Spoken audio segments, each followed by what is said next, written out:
Welcome everyone. Today we will talk about equilibrium constant, how to calculate equilibrium constant in any reaction, and the effect of temperature on it. Okay, so let's start.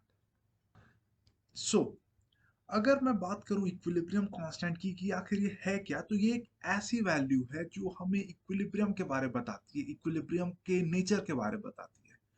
इसके intuition पे हम बाद में आएंगे। Start करते हैं कि इसे हम किसी भी रिएक्शन पे कैलकुलेट कैसे करते हैं। ओके, सो इक्विलिब्रियम कांस्टेंट का सिंबल हम यूज करते हैं के इक्विलिब्रियम।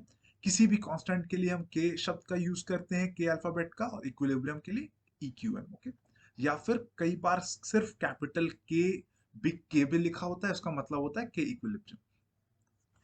तो हमने इतना तो पढ़ा था लास्ट क्लास में, लास्ट वीडियो में, कि किसी भी रिएक्शन को इक्विलिब्रियम में होने के लिए उसका rate of forward reaction should be equal to rate of backward reaction, वरना वो रिएक्शन कभी इक्विलिब्रियम में आ ही नहीं सकता है। ओके, तो इसी फैक्ट का फायदा उठाते हुए हम जरा इक्विलिब्रियम कांस्टेंट का इक्वेशन डिराइव करेंगे। उसके लिए मैंने एक डमी रिएक्शन लिखा है। ये डमी रिएक्शन क्या है, इसमें जितने भी अल्फाबेट स्मॉल में है वो सारे स्टोइकियोमेट्रिक कोफिशिएंट है और कैपिटल वाले पार्टिसिपेंट्स है।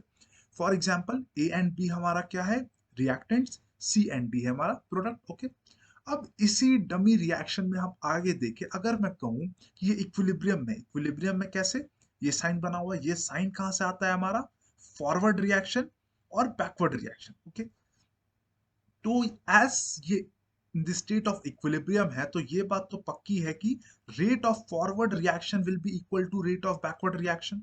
ओके, तो अगर हमें रेट लॉ एक्सप्रेशन लिखना आता है, अगर हमने काइनेटिक्स पढ़ा है, केमिकल काइनेटिक्स, तो हम आसानी से लिख सकते हैं।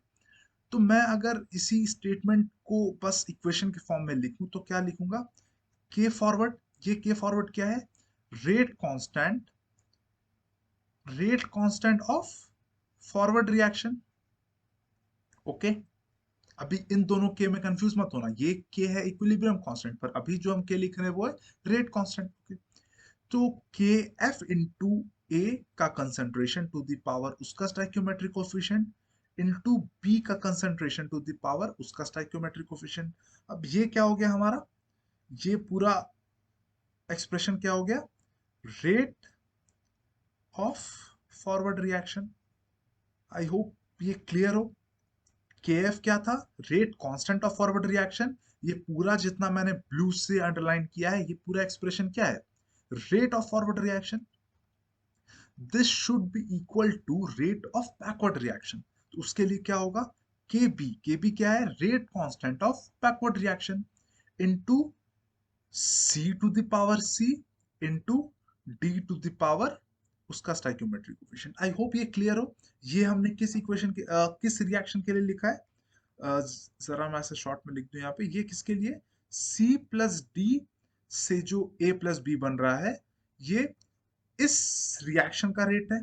ओके, रेट के भी इसी रिएक्शन का रेट कांस्टेंट है, और ये इक्वेशन, ये एक्सप्रेशन इस रिएक्शन का रेट है। ओके, तो अगर मैं इसी को जरा आगे बढ़ाऊं, इसी को आगे बढ़ाऊं, तो मैं के एफ बाई के बी अगर लिखना चाहूं तो क्या हो जाएगा, ये पूरा पार्ट उसको लिख देता हूं जैसा कहता था, डिवाइडेड बाई इस पूरे पार्ट को नीचे ले जाना होगा। आई होप ये क्लियर है, सिंपल मैथमेटिक्स है। ओके, तो यहां हमें एक इक्वेशन मिल गया बड़ा सिंपल सा।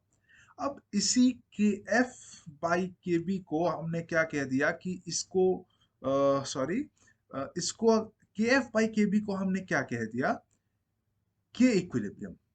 ओके, के इक्विलिब्रियम और कुछ नहीं, के एफ बाई के बी का ही एक दूसरा नाम है, के इक्विलिब्रियम। तो यहां से हमें इक्विलिब्रियम कांस्टेंट का इक्वेशन मिल गया, जो है प्रोडक्ट का कंसंट्रेशन, सारे प्रोडक्ट का कंसंट्रेशन टू द पावर उनका stoichiometric coefficient divided by reactants का कंसंट्रेशन टू द पावर उनका स्टाइकियोमेट्रिक कोफिशिएंट। ये बस याद रखने के लिए आप लोग, मैं ये लिख देता हूँ, ये बस याद रखने के लिए आप ऐसा लिख सकते हैं, product concentration by reactants। Okay, I hope यहाँ तक क्लियर हो, ये बस रिमेम्बरिंग टेक्निक है। यहाँ से हमें के इक्विलिब्रियम का एक इक्वेशन मिल गया।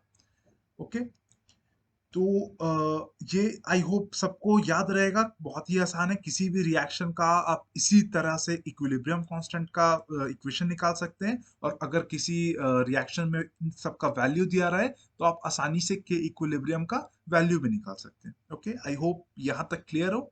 कोई भी डाउट हो तो प्लीज नीचे कमेंट कर दे। ओके।